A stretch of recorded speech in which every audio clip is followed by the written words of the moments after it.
The Musclecar and Corvette Nationals is famous for having theme displays.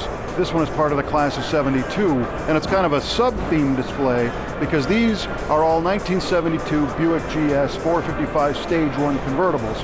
Now they only made 15 of these, and 5 of them are here today. And it's fun because you can now compare the different options and different colors of these 5 different cars as they're on display here. One interesting little tidbit we saw is a small indicator on some of these cars on the dash pad. That's a light that lights up and it says fasten seatbelts. Not all of them have it. Maybe it was introduced halfway through the year. I don't know. Kind of a neat little thing to find here at the Musclecar Corvette National.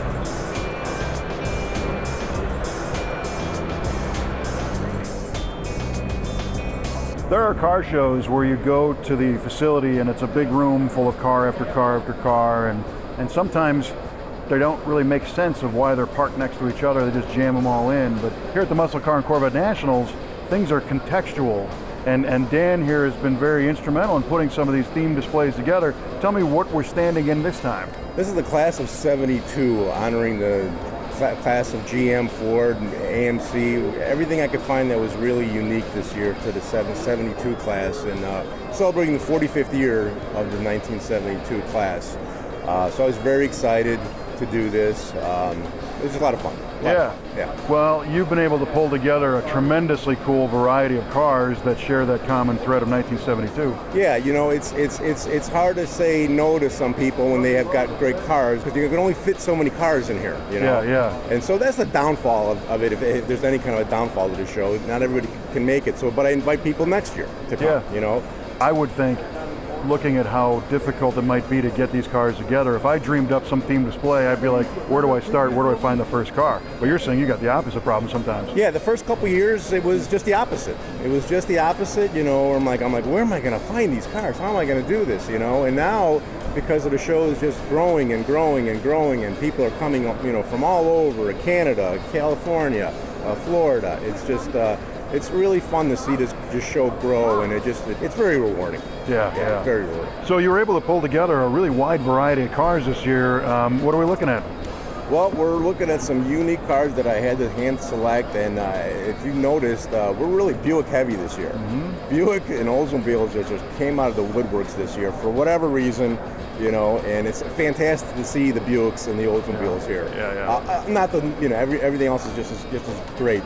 But standing right behind me is a silver 1972 Stage 1 coupe that was formerly owned by Tom Ricks.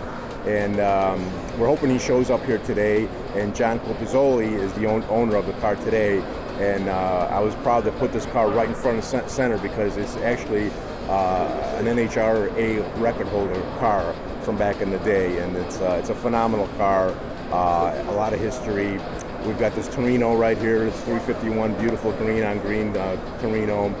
We've got 1972 Hurst Olds, owned by Joe Spangoli. Beautiful car. He received a pick award this weekend, which was phenomenal for him to receive that. So that was mine. That's right. That was yours. That was yours. As a matter of fact, that was yours. So it was just amazing. So you know, just a fun show. And the Buick race car. That's an original paint car? Yes, it's an original paint car. It's never was damaged. It never hit a wall. You know, Tom Ricks just drove that thing straight and true, and I had the pleasure of, you know, getting it ready for the show. Mm-hmm. So I spent a lot of time with that car, and I was just you know, just truly honored to be able to work on that car. I was blown away by Tim Burton's Trans Am back there. Absolutely. It's just, you know, it just gets better and better and better, and people say, how do you guys do this? How do you guys do this? Well, you know, it's the love and the passion that this show brings to all of us that just love and breathe these cars. Yeah. You know, and they're all phenomenal, and I'm just proud to bring them here to everybody to see them. Yeah. Well, I thank you for putting the time in, because I know it takes a ton of time. Thanks. And you know, the interesting thing about this show is the MCACN team and guys like you put this show on and invite people, but it's not like this is your content. It's not like this is a concert where you're a band performing and people see your thing. You rely on everybody else's stuff. Absolutely. Right? I can't do this. It's a team. It's a team effort.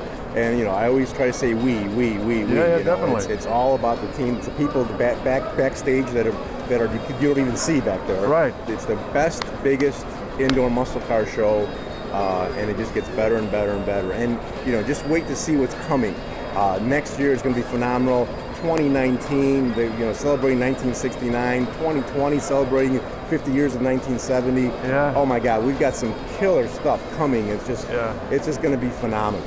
Get your tickets now. Get your tickets now. Yes, get your tickets now. All right, man. Always a pleasure. Thank you. Thank you. My pleasure. See you, buddy.